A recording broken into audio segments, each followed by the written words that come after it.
کہ امام کے جو آخری نائب خاص یعنی جناب علی ابن محمد سموری علیہ الرحمہ، ان کے پاس ان کی وفات سے پہلے ایک توقیع آتی ہے، یعنی ایک خط آتا ہے امام کا، کہ جس میں امام نے 2-3 چیزوں کو پوائنٹ آؤٹ کیا۔ ایک تو یہ بتایا کہ 6 روز کے اندر یا 6 روز کے بعد تم اس دنیا سے چلے جاؤ گے، لہٰذا تم اپنے امور کو سمیٹو اور جمع کرو۔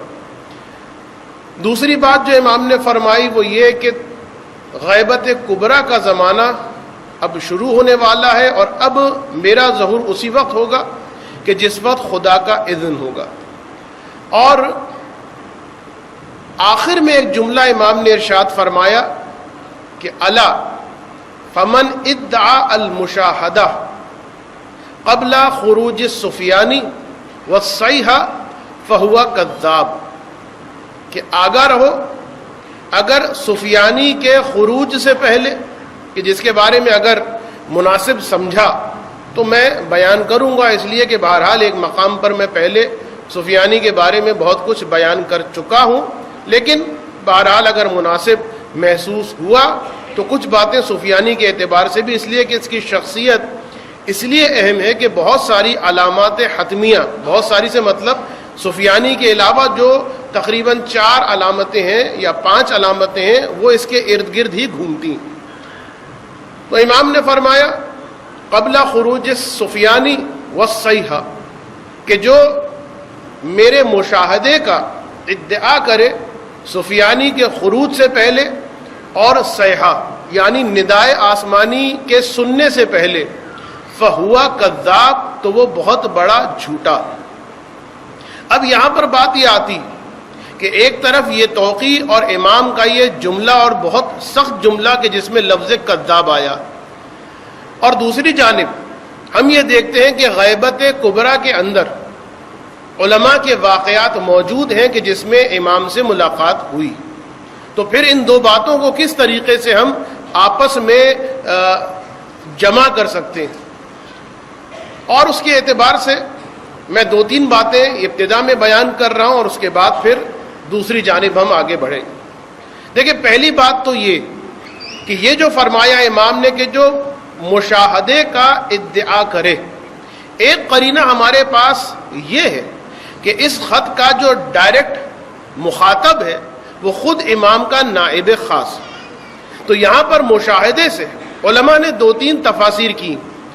ایک تفسیر تو یہ کی ہے کہ مشاہدے سے مراد گویا یہ ہے کہ اب میرا کوئی نائب خاص تمہارے بعد ہونے والا نہیں، یا مثلا اب کوئی میڈیم میرے اور مردوں کے یعنی عوام کے درمیان نہیں۔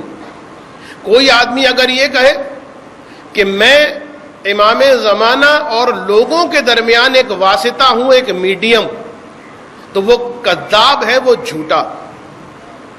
یا مثلا ایک آدمی کہے کہ جس وقت چاہو میں تمہیں امام زمانہ سے ملوا سکتا ہوں، وہ کذاب ہے، وہ جھوٹا۔ اچھا، اس بات کو بھی ذہن میں رکھیے گا کہ وہ جو اعمال آپ کو بعض اوقات ملتے ہیں کہ مثلا مسجد جمکران میں یا مسجد سالہ میں 40 شبیں مختلف اوقات میں انسان اگر گزارے تو اس کی امام زمانہ سے ملاقات ہوگی۔ تو دیکھیے، اس میں ذہن میں رکھیے گا، ایک آدمی اگر 40 راتیں گزار لیتا ہے تو اس کا مطلب یہ نہیں ہے کہ امام پر اس سے ملاقات کرنا ویسے ہی واجب ہو جائے گا جیسے کہ کسی کے سلام کا جواب دینا۔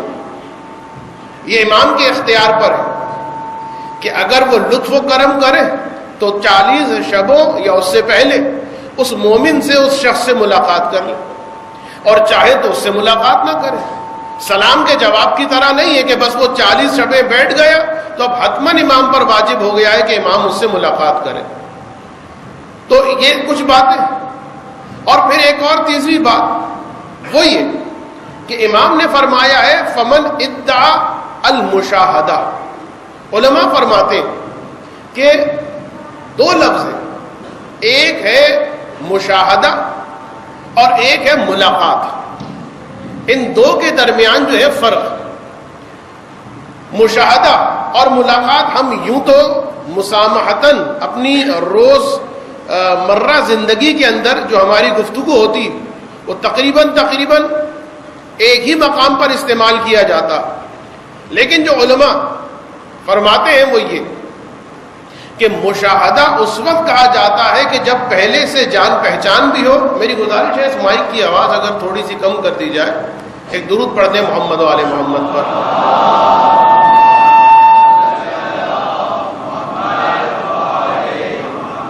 تو یہ دو لفظ کہ ایک مشاہدہ ہے کہ جس کی امام نے نفی فرمائی اور ایک ملاقات.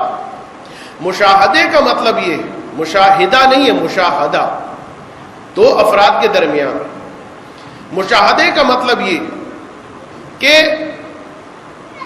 اس ملاقات سے پہلے, اب میں خود ملاقات کا لفظ آپ کو سمجھانے کے لیے درمیان میں استعمال کر رہا ہوں مشاہدے کے لیے, کہ ایسی ملاقات کہ جس میں آپس میں ایسی جان پہچان ہو کہ اس سے پہلے کئی مرتبہ ایک دوسرے کو دیکھ چکے ہوں, ایک دوسرے کو دیکھا ہو, ایک دوسرے سے ملاقات رہی ہو, اور اب دوبارہ جب ملاقات ہو تو اس ملاقات کو کہا جائے گا مشاہدہ. لیکن اگر اس سے پہلے کوئی سچ دیکھا نہ ہو, ایسی کوئی ملاقات پہلے نہ ہو اور پھر ملے, تو اسے مشاہدہ نہیں کہا جائے گا, اسے ملاقات کہا جائے گا. اور غیبت کبریٰ میں جو 99% کیسز اس میں یہی کہ ان لوگوں نے امام کی زیارت کی ہے کہ جن کو پہلے امام کی زیارت کا شرف حاصل نہیں ہوا, امام کو اس طریقے سے جانتے نہیں تھے, امام کو اس انداز میں دیکھا نہیں تھا. تو اب جب امام سے ملے تو یہ مشاہدہ نہیں ہے, یہ بنی ملاقات. اور امام نے نفی مشاہدہ کیا ہے, نفی ملاقات نہیں کی. لہذا غیبت کبریٰ کے اندر اگر کوئی امام سے ملتا ہے تو وہ اس کیٹیگری میں نہیں آتا کہ جس کیٹیگری کی امام نفی فرما رہے ہیں. ایک درود پڑھ دیں محمد و آل محمد.